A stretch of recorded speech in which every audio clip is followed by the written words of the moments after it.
Hello everyone, AKS IAS main శిక్షణ free initiative కి స్వాగతం. ఎలా ఉన్నారు అందరూ? సో మన మెయిన్ శిక్షణ ఫ్రీ ప్రోగ్రామ్ సంబంధించి అందరూ రాస్తున్నారని అనుకుంటున్నాను. సో ఇది అందరికీ హెల్ప్ఫుల్ అవుతుందని అనుకుంటున్నాను. సో అందరూ రాయండి కంపల్సరీ. సో ఈ రోజు క్వశ్చన్ సంబంధించి మనం చూసుకుంటే పరిపాలన అనే సబ్జెక్ట్ గవర్నెన్స్ సంబంధించి మన question for 20th July 2024. Explain the principles of e governance and assess its impact on public service delivery in India. E governance యొక్క సూత్రాలను వివరించండి మరియు భారతదేశంలో ప్రజాసేవా పంపిణీపై దాని ప్రభావాన్ని అంచనా వేయండి అని ఇచ్చారు. సో క్వశ్చన్ చూడగానే మనం regular step, simple and smart technique ఏంటి, 3 steps బిఫోర్ రైటింగ్ ఆన్సర్. అందులో ఫస్ట్ స్టెప్ ఏంటి, రీడింగ్. ఫస్ట్ క్వశ్చన్ అనేది క్షుణ్ణంగా మనం చదవాలి. సో ఇక్కడ ముఖ్యంగా ఇందులో భాగంగా మనం ఎన్ని పార్ట్స్ ఉంది అనేది అబ్జర్వ్ చేయాలి. ఫస్ట్ ఇది 2 parts గా ఇచ్చారు. ఒకటి ఎక్స్ప్లెయిన్ చేయమన్నారు ప్రిన్సిపల్స్ ని, రైట్, ఈ సూత్రాలు ఏవైతే ఉన్నాయో ఈ గవర్నెన్స్ సంబంధించి. 2 assess its impact on public service delivery. Assess అంటే ఇక్కడ అంచనా వేయమని, అంచనా అంటే కంపల్సరీ దాని గురించి మాట్లాడదాం. అయితే సో నెక్స్ట్ మనకి టాపిక్ ఏంటి, ఈ గవర్నెన్స్ అనేది టాపిక్. ఇక్కడ very very important topic. Recent గా మనం దీనికి సంబంధించి చాలా ఇష్యూస్ అనేవి చూస్తున్నాం. ఈ గవర్నెన్స్ సంబంధించి ఎప్పుడు దానికి సంబంధించిన పోర్టల్స్ కానీ, వెబ్ పేజెస్ కానీ, లేదా కొన్ని యాప్స్ కానీ ఇవన్నీ మనం చూస్తున్నాం. సో ఆ బేస్ గా కంపల్సరీ అడిగే question. So next question tag సంబంధించి చూసుకుంటే ఎక్స్ప్లెయిన్ అనేది ఒక క్వశ్చన్ ట్యాగ్ గా మనం ఇక్కడ చెప్పొచ్చు. సో ఎక్స్ప్లెయిన్ అంటే ఏంటి, క్లియర్ గా మనం చెప్పాలి అన్ని డీటెయిల్స్. అంటే ఓన్లీ దాన్ని డెఫినేషన్, కొన్ని ప్రిన్సిపల్స్ అనే ఫ్లో చార్ట్ రూపంలో రాస్తే సరిపోదు, మనం వివరించాలి. వివరణ అనేది ఇక్కడ అవసరం, రైట్. సో అది మనం ఇక్కడ ఆలోచించాలి. నెక్స్ట్ అసెస్ అంటే ఏంటి, ఇక్కడ అసెస్ అంటే మనం కొంత అంచనా వేయండి. అంచనా ఎలా వేస్తాం, దానికి సంబంధించి కొన్ని మనం పాయింట్స్ తో పాటు మనం ఎగ్జాంపుల్స్ రాసేటప్పుడు ఈ ఎగ్జాంపుల్స్ వైజ్ మనకి ఫ్యాక్ట్స్ అనేవి ఉపయోగించాలి, లేదా డేటా వైజ్ ఉపయోగించాలి, రైట్. అది ఎక్కువగా కనిపించాలి. మనం చెప్పిన ఎగ్జాంపుల్స్ కి జస్టిఫికేషన్ అనేది ఇవ్వాలి, రైట్. అదొకటి అంచనా అనేది మనం ఇక్కడ చూసుకోవాలి, right. So other than that remaining మనం కీవర్డ్స్ అనేవి అబ్జర్వ్ చేసుకుంటే ఇక్కడ ఇంపాక్ట్ అంటే ప్రభావం అనేది ఇంపార్టెంట్ కీవర్డ్. అంటే ఇక్కడ ఇంపాక్ట్ అంటే పాజిటివ్స్ లేదా నెగిటివ్స్ రాస్తారు చాలా మంది, 2 రాయాలి. ఇక్కడ ఇంపాక్ట్ అంటే 2 రాయాలి, అది గుర్తు పెట్టుకోండి. సో అయితే క్వశ్చన్ ట్యాగ్ అదే క్వశ్చన్ రీడింగ్ అనేది 1 నిమిషంలో మనం ఇక్కడ కంప్లీట్ చేసేయచ్చు. సెకండ్ పార్ట్ మనం బ్రెయిన్ స్టార్మింగ్ గా చెప్పుకున్నాం. బ్రెయిన్ స్టార్మింగ్ అంటే ఏంటి, మనకి ఈ టాపిక్ సంబంధించిన వివిధ అంశాలను మనం రీకాల్ చేసుకుంటాం. అంశాలు అంటే ఏంటి, ఇక్కడ చట్టాలు కావచ్చు, లేదా విధానాలు కావచ్చు, రైట్. దానికి సంబంధించిన కొన్ని పథకాలు ఏమైనా ఉంటే అవి కూడా ఇంక్లూడ్ చేసుకోవచ్చు. ఇక్కడ చట్టాలు ఏముంటాయి, ఫర్ ఎగ్జాంపుల్ దీనికి సంబంధించి అంటే ఆల్మోస్ట్ గవర్నెన్స్ అంటే పాలిటిక్స్ సంబంధించి కొన్ని పథకాలు కానీ లేదా చట్టాలు కానీ కంపల్సరీ ఇంక్లూడ్ చేసుకోవచ్చు. మనం రీసెంట్ గా digital protection, personal protection bill అనేది 2023కి సంబంధించి, లేదా ఐటీ చట్టానికి సంబంధించి ఇలాంటివి లింక్ చేసుకో, లేదా ఆర్టీఐ ఉంది, సమాచార హక్కు చట్టం, రైట్. ఇలాంటివి ఇంక్లూడ్ చేసుకోవచ్చు. దాంతో పాటు మనకున్న కొన్ని స్కీమ్స్ కూడా మనకి రీసెంట్ గా ఈ గవర్నెన్స్ రిలేటెడ్ గా చాలా స్కీమ్స్ అయితే ఉన్నాయి మనకి, అవి కూడా లింక్ చేసుకోవాలి. దాంతో పాటు మనకున్న రీసెంట్ ఎగ్జాంపుల్స్ అయితే మనం different states wise, especially AP and తెలంగాణలో జరుగుతున్న కొన్ని schemes, e governance platform schemes కూడా, డిఫరెంట్ యాప్స్, వెబ్ పోర్టల్స్, ఇలాంటివి కూడా ఎగ్జాంపుల్స్ గా మనం ఇంక్లూడ్ చేసుకోవాలి. అవి మనం ఈ 1 minute లో ఏ ఉన్నాయి దీనికి రిలేటెడ్ గా అనేవి ఇంట్రడక్షన్ లో ఏం రాయాలి, బాడీ పార్ట్ లో ఏం రాయాలి, పాజిటివ్స్ లో ఏం రాయాలి, నెగిటివ్స్ లో ఏం రాయాలి అనేది మనం మైండ్ లో రీకాల్ చేసుకుంటాం. ఇది మన ఎక్సర్సైజ్ చేయాల్సింది. ఈ 2 stages లో 2 minutes లో మనం పర్ఫెక్ట్ గా ఎక్సర్సైజ్ చేస్తే మనం ఆన్సర్ అనేది ఒక 6 minutes లో కంప్లీట్ చేసేయచ్చు. 6 minutes ఓవరాల్ గా 6 minutes లో మనం ఆన్సర్ అనేది కంప్లీట్ చేయొచ్చు. సో టోటల్ గా మనకి ఒక ఆన్సర్ రాయడానికి షార్ట్ ఆన్సర్ 8 minutes అనేది మనం ఎక్సర్సైజ్ లో టార్గెట్ పెట్టుకున్నాం, రైట్. ఇది మనం డైలీ చేయాల్సిన ఎక్సర్సైజ్. అయితే ఈ ఇక్కడ విధానానికి సంబంధించి ఆన్సర్ ఎలా రాయాలనే విధానానికి సంబంధించి చూస్తే ఫస్ట్ పరిచయంకి వస్తే భారతదేశంలో ఈ గవర్నెన్స్ కు సంబంధించిన ఇటీవల సంఘటనలు. ఎందుకు, మన స్ట్రాటజీ ఏంటి, కరెంట్ అఫైర్స్ ఇంట్రడక్షన్ తో స్టార్ట్ చేయాలి, ప్లస్ దానికి స్టాటిక్ అనేది కంపల్సరీ మర్చిపోకుండా యాడ్ చేయాలి, రైట్. ఇది మన ఇంట్రడక్షన్ లో రాసేది ఇప్పుడు, రైట్. కరెంట్ అఫైర్స్ ఇంట్రడక్షన్ అంటే ఏంటి, రీసెంట్ గా ఈ గవర్నెన్స్ సంబంధించిన ఇటీవలి వార్తలు లేదా కొన్ని సంఘటనలు ఏమున్నాయి, ఈవెంట్స్ ఏమున్నాయి అనేది మనం ఇక్కడ అబ్జర్వ్ చేయాలి. లేదా కామన్ సర్వీసెస్ సెంటర్స్ అనేవి ఉన్నాయి మనకి, సిఎస్సిస్ కానీ, లేదా గవర్నమెంట్ ఈ మార్కెట్ ప్లేసెస్ కానీ ఇలాంటివి మనం ఇంక్లూడ్ చేసుకోవచ్చు. కొన్ని పారదర్శకత మరియు సామర్థ్యాన్ని పెంచే ఈ గవర్నెన్స్ విప్లవాత్మక మార్పులు మనం తీసుకొచ్చాం కాబట్టి రైట్, డిజిటల్ ఇండియా ప్రచార ప్రారంభం నుంచి రైట్, ఈ విధంగా మనం స్టార్ట్ చేయొచ్చు. లేదా ఇతర రీసెంట్ గా మనకి డిజిటల్ పర్సనల్ ప్రొటెక్షన్ బిల్ ఏదైతే ఉందో దాన్ని మనం లింక్ చేసి రాయొచ్చు రైట్. అది ఎంత సురక్షితంగా సమర్థవంతంగా డిజిటల్ పరిపాలనకు ప్రభుత్వం మనం ముందుకు తీసుకెళ్లే దారిలో చట్టాన్ని తీసుకొచ్చింది రైట్. ఇది కూడా ఇంపార్టెంట్ రైట్. ఇలాంటి వాటితో స్టార్ట్ చేయొచ్చు. అది కాకపోతే నెక్స్ట్ ఇది సిఏ ఇంట్రడక్షన్ తో మనం అయింది. నెక్స్ట్ స్టాటిక్ పార్ట్ కి వచ్చేసరికి ఎక్స్ప్లెయిన్ అనే క్వశ్చన్ ట్యాగ్ ని మనం ఎక్కడ మర్చిపోకూడదు.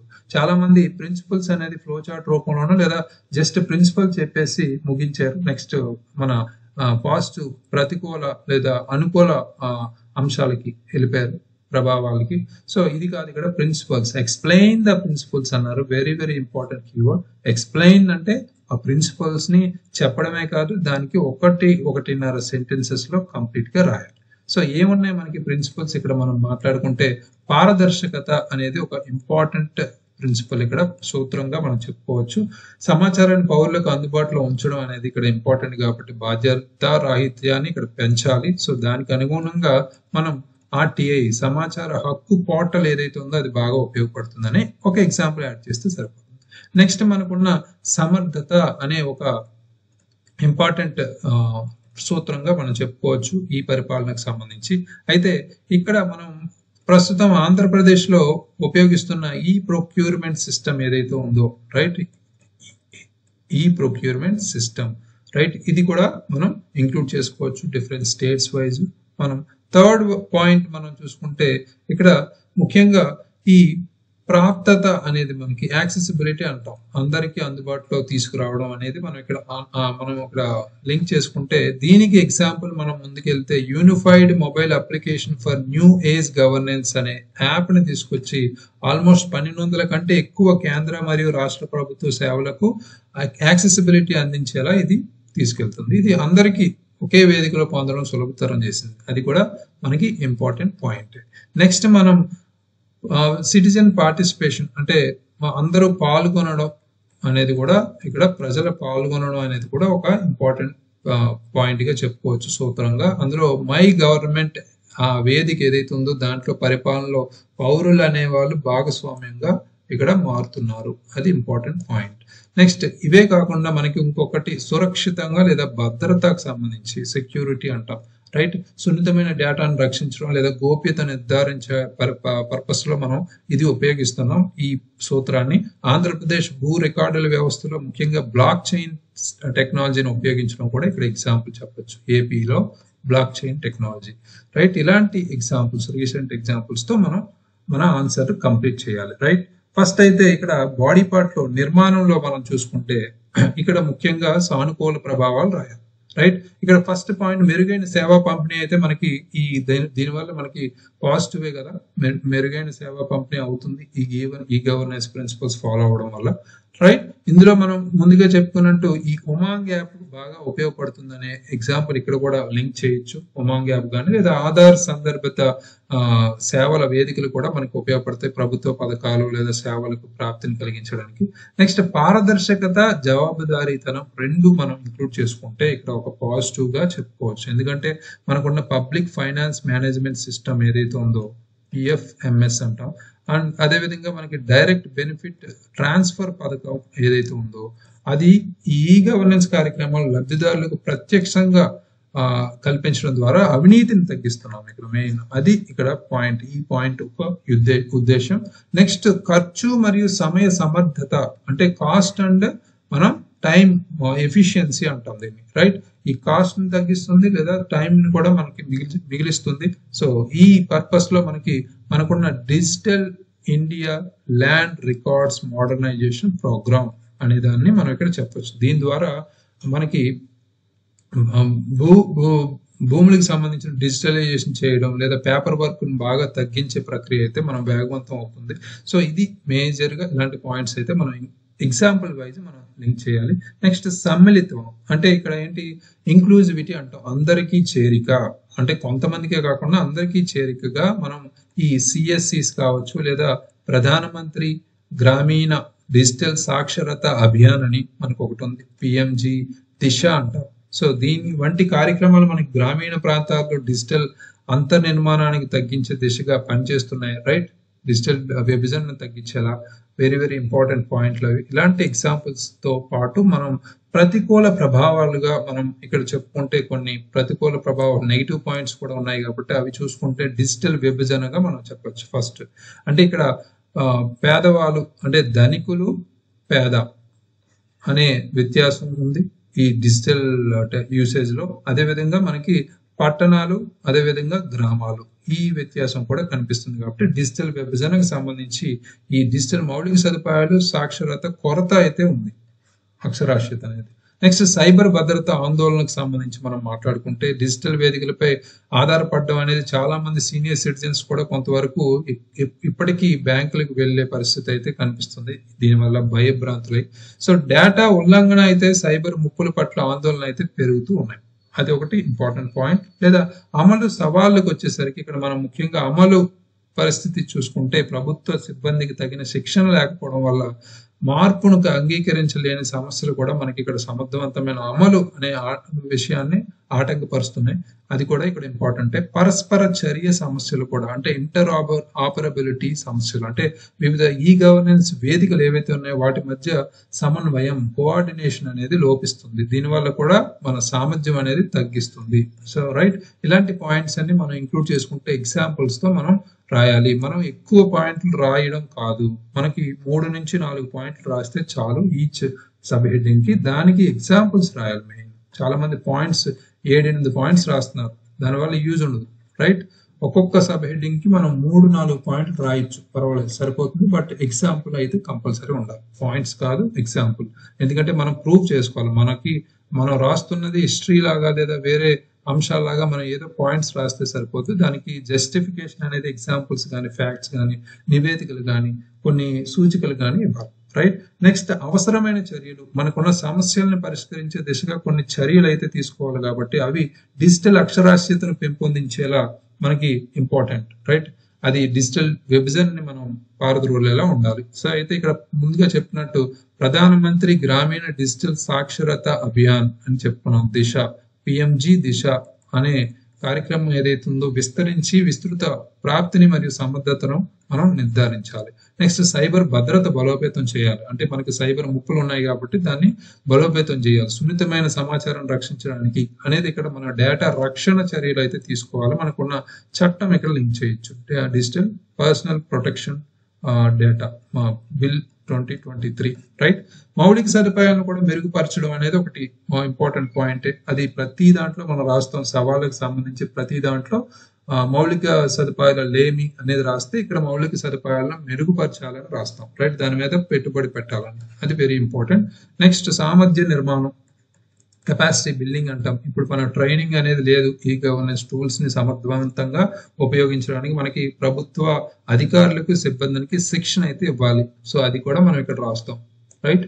నెక్స్ట్ మనం ఇవన్నీ పాయింట్స్ ఆల్మోస్ట్ మనకున్న 2 pages ఫిల్ చేస్తాం, రైట్? ఫైనల్ గా 1-1.5 సెంటెన్సెస్ లో మనం భవిష్యత్తును ఉద్దేశించి మనం లింక్ చేయాలి. ఇక్కడ అందులో భారతదేశ పరిపాలన మెరుగుపరిచే నిజమైన మార్గదర్శక ప్రజాసేవ డెలివరీ వ్యవస్థను మనం సాధించవచ్చు, ఎలా?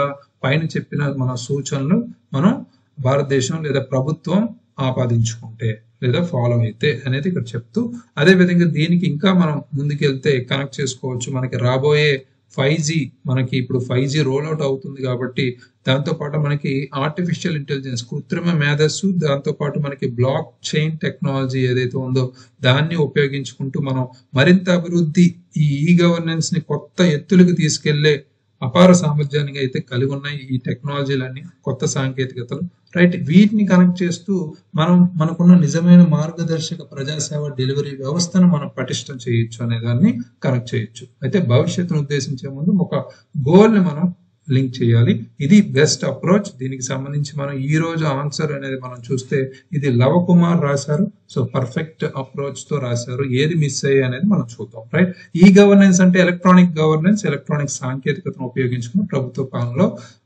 సూత్రాలపై పొందే ఈ గవర్నెన్స్ అని సింపుల్ డెఫినేషన్ అయితే రాశారు. Okay, good. అంటే ఈ గవర్నెన్స్ సంబంధించి మనం యాజ్ ఇట్ ఈజ్ పుస్తకాల్లో ఉన్న డెఫినేషన్స్ రాయాల్సిన అవసరం లేదు, ఓన్ గా రాయొచ్చు. రైట్, మన దేశంలో ఈ గవర్నెన్స్ యొక్క ప్రాధాన్యత తెలిపే పాలన, సుపరిపాలన అందించే విధానంలో అవగాహన పెంచేలా ప్రతి సంవత్సరం డిసెంబర్ 25వ తేదీన మనం జాతీయ సుపరిపాలన దినోత్సవాన్ని జరుపుకుంటాం అనేది రాశారు. Right, very good interlinking. But ఇది మనం ఫస్ట్ రాస్తే ఇంకా బాగుంటుంది. రైట్, ఇంట్రడక్షన్ అనే దాంట్లో ఫస్ట్ స్టార్టింగ్ దీంతో స్టార్ట్ చేస్తే ఇంకా బెనిఫిట్ ఉంటుంది. తర్వాత డెఫినేషన్ రాయొచ్చు, static power. Okay, right. Other than this మనం సిఏ ఇంట్రడక్షన్ ఇక్కడ రాయొచ్చు. సిఏ ఇంట్రడక్షన్ అనేది ఇదైనా రాయొచ్చు, లేదా సిఏ ఇంట్రడక్షన్ రీసెంట్ గా మనకి రీసెంట్ ఇనిషియేటివ్స్ ఏమున్నాయి ఈ గవర్నెన్స్ వాటితో మనం లింక్ చేయొచ్చు. Digital India personal protection bill తో స్టార్ట్ చేయొచ్చు. రైట్, సో ఈ పాలన అంటే ఇక్కడ ఎఫెక్టివ్ పాలన, ఎలక్ట్రానిక్ పాలన, ఎఫిషియంట్ పాలన అని రాశారు. Okay, good. సో దీనికి సంబంధించి మనం తెలుగులో కూడా ఇక్కడ మెన్షన్ చేయొచ్చు. ఎఫెక్టివ్ అంటే సమర్థవంతమైన ఎలక్ట్రానిక్ పాలన, అదేవిధంగా ఎఫిషియంట్ అనేది ఇక్కడ సమర్థవంత, దీన్ని కూడా మనం సమర్థవంతమైన అంటాం. రైట్, ఇది ఈ విధంగా ఈ అనేది ఇక్కడ వచ్చింది కాబట్టి ఇలా బాగానే రాశారు. ఓకే, ఈ విషయాల్లో మనకి అంత మనకి ప్రాబ్లం అయితే క్రియేట్ చేయరు ఎగ్జామినర్. సో ఈ గవర్నెన్స్ యొక్క సూత్రాలకు సంబంధించి మనం మాట్లాడుకుంటే పారదర్శకత అనేది ఇక్కడ ముఖ్యం కాబట్టి దానికి సమాచార చట్టం అనేది లింక్ చేశారు. Very good. జవాబుదారీతనం అందించడానికి సంబంధించి ఈ చలాన్ లేదా మీ సేవా కేంద్రాల ద్వారా సేవలు అనేది కూడా ఈ ఎగ్జాంపుల్స్ అయితే లింక్ చేశారు. Very good point. సో నాణ్యమైన సేవలను పొందడం అనేది సర్టిఫికెట్ల జారీ అనేది మనం ఇక్కడ చెప్పొచ్చు. ఈ పాలన యొక్క ప్రమేయం తక్కువగా ఉంటుంది, తద్వారా కోరిన సమాచారం పొందాల్సిన నాణ్యమైనగా పొందవచ్చు, మానవ తప్పిదాలను నిరోధిస్తూ అన్నారు ఇక్కడ. రైట్, నెక్స్ట్ త్వరితగతిన సేవలు పొందడం అనేది తక్కువ సమయంలో మనం కాస్ట్ తక్కువలో కూడా అని చెప్పుకున్నాం. రైట్, ఆస్కారం ఉంటుంది. ప్రజా సేవా పంపిణీపై ప్రభావం అంటే పాజిటివ్ నోట్ గా మెరుగై సేవలు అందించవచ్చు అనేది కూడా ఇక్కడ చెప్పారు. ఆన్లైన్ జనన మరణ ధృవపత్రాలు కావచ్చు, పారదర్శకతకు సంబంధించి ఆధార్తో అనుసంధానం ద్వారా సామాజిక భద్రతకు సంబంధించి పీడిఎస్ పింఛన్ల స్కీమ్ కావచ్చు, లేదా జన్ధన్ ఆధార్ మొబైల్ ద్వారా త్వరగా సేవల సమాచారం పొందేందుకు మనం సహాయం చేస్తుంది. ఉదాహరణ ఆధార్ సేవలు, బ్యాంక్ సేవలు పొందడం కూడా ఇక్కడ చెప్పారు. పౌరుడికి బాధ్యతగా సేవలను త్వరితగతిగా మనం అందిస్తుంది అనేది కూడా ఇక్కడ చెప్పారు. Right, very good. Positive points అనేవి ఇక్కడ రాశారు. సమస్యలకు వచ్చేసరికి గ్రామీణ ప్రాంతాల్లో ఇంకా సాంకేతిక అంతరాలు అయితే ఉన్నాయనేది, డిజిటల్ డివైడ్ అనేది చెప్పారు. ప్రజల్లో సరైన అవగాహన లేకపోవడం, సెక్యూరిటీ భయాలు కూడా, భద్రతా భయాలు అనేది కూడా ఉన్నాయి.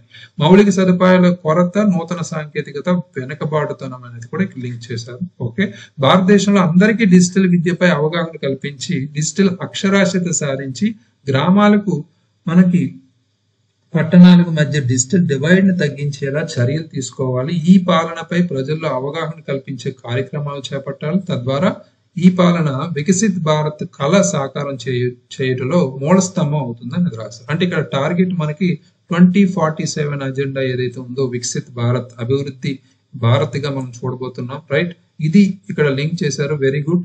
ఇందులో మనకి అన్ని ఇంపార్టెంట్ ఎగ్జాంపుల్స్ రాశారు. మనం మిస్ అయిన ఒకసారి అర్థం చేసుకుంటే, సో ఈ గవర్నెన్స్ అనేది ఇక్కడ డెఫినేషన్స్ తో స్టార్ట్ చేశారు. ఇంట్రడక్షన్ తో, అదే కరెంట్ అఫైర్స్ ఇంట్రడక్షన్ తో ట్రై చేయండి. అది మనం ఎప్పటికప్పుడు చెప్తున్నాం కాబట్టి దాన్ని ట్రాన్స్ఫార్మ్ చేసుకోండి మీ ఆన్సర్ రైటింగ్ లో. నెక్స్ట్ ఇక్కడ గుడ్, ఇది ఒక అదే పర్టికులర్ ఫార్ములా లాగా ఇచ్చారు, బాగానే ఉంది.